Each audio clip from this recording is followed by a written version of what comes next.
Do you have the power to delete this unlawful, malicious, libelous post? Do you have a system of censorship on posts which are against moral values?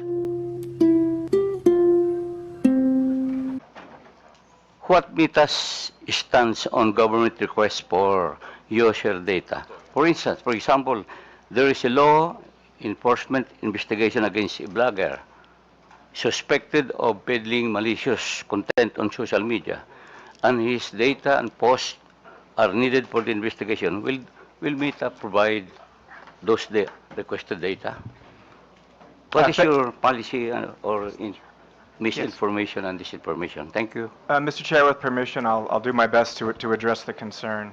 So our stance on data disclosure is governed by U.S. law because that's where data is stored.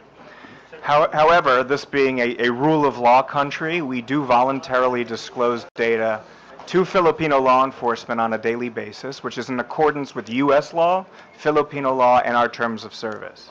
I'd like to point out that in order for us to lawfully disclose data to your government, the offense also has to be a crime under U.S. law. That's not a decision me or any American tech company can make. That's federal U.S. law, several of them. So I'm aware of the subpoena that was issued by, I believe it may have been your good officer. It's under legal review right now. But law enforcement agencies here in this room submit data requests to us quite literally every day. I personally and many who work with me worked closely with your government to help pass IATA and the anti-OSAIC laws, which brought the Philippines into a more sort of modern posture, if you like, in terms of not needing a warrant for crimes against children and human trafficking, so we can provide basic subscriber information on those. I was very proud to work with the NBI as the first ever data request under that regime was issued to us. But our stance is governed largely by American law. So if you have follow-up questions, I'll do my best to address those, sir. Thank you, Mr. Chair. Another question is, do you have a system of censorship on posts which are against moral values, especially those which can erode the minds of children? Do you have the power to delete those unlawful, malicious, libelous posts? Thank you, Mr. Chair. So it's hard for me to answer hypothetically, but I can speak pretty robustly about our child safety policies, and we work very closely with your government around those. So bullying and harassment, of course, CSAM and OSAIC and human trafficking, both illegal and against our terms of service. As Rafi mentioned at the top, we're doing a lot on digital literacy so that Filipinos can analyze for themselves or are better equipped to analyze what is harmful content and what is not. But without more specific information, I don't know that I can address those. I do, however, think, as I stated in the Senate last week, we are among industry leaders, if not the leaders, when it comes to our forward-leaning stance around child safety. And we collaborated very, very extensively with the BICAM, both in the formation of the IATA legislation and the anti-OSAIC legislation, as well as the operationalization with the IIR procedures. And we, I believe, were the first to ever be issued a subpoena, and that was by NBI. We continue to get requests like those all the time, Paul. Congressman, if I may add to that, just as a sample of the type of content that's not allowed on our platform would be hateful conduct, bullying and harassment, incitement to violence, the sharing of any type of child exploitative imagery, graphic violence, all of these types of content would be prohibited under our policies. And I would just also emphasize another point. In addition to all the work that the ROB and the law enforcement agencies of Philippines have done over the course of the many years now to protect Philippine children, we have also, as a company, recently developed special, what we call teen accounts, right? So first of all, no one under the age of 13 is allowed to use to use Facebook or Instagram. But if you're within the age group of 13 to 18, we've recently developed special teen accounts. 13 to 18? 13 to 18, 18. right? Because below 13, you're not allowed on our services. And obviously when you're 18, now you're an adult, right? So we're talking about special teen accounts for youth in the range of 13 to 18 years old. Just as an example of some of the features of those accounts, you would have filters against sharing of nudity. You would have blockers on the ability of people who are much older than you to reach out and contact you. If you're in the range of 13 to 16, there are specific elements of parental supervision and indeed control that are built into those accounts so that parents can really supervise what their teens are doing online. There are provisions to remind teens to basically set alarms for how much time they're actually using the services so that they're not using them too frequently.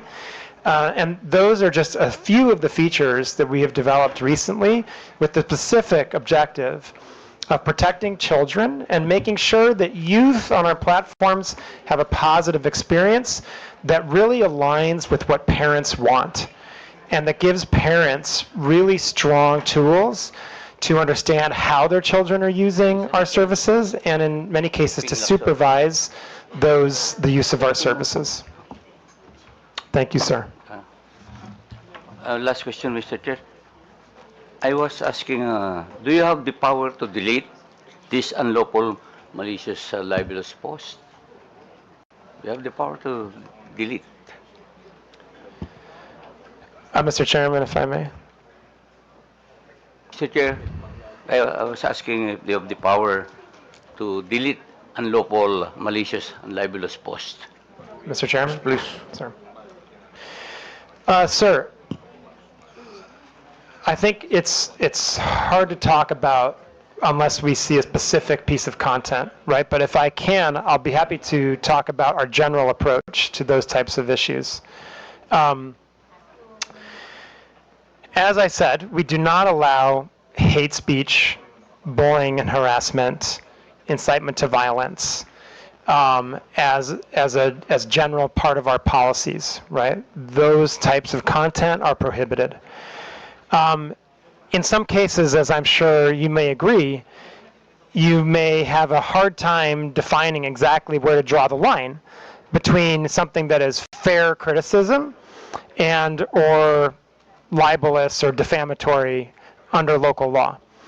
I think it's worth mentioning that there are, we do allow for criticism under local law, criticism under our community standards, especially if it involves public figures. If there's a political campaign, and as Philippines is a very robust democracy, you have a very vibrant debate about political issues and about candidates, and so I think, we do allow for criticism of public figures, of politicians, of office holders, right? But where we would try to draw the line is where it goes into matters of true hate speech, incitement to violence, threats of physical violence, that type of thing. I would also say that, again, I would just go back to something that Rob mentioned earlier when it came to the Congresswoman's question.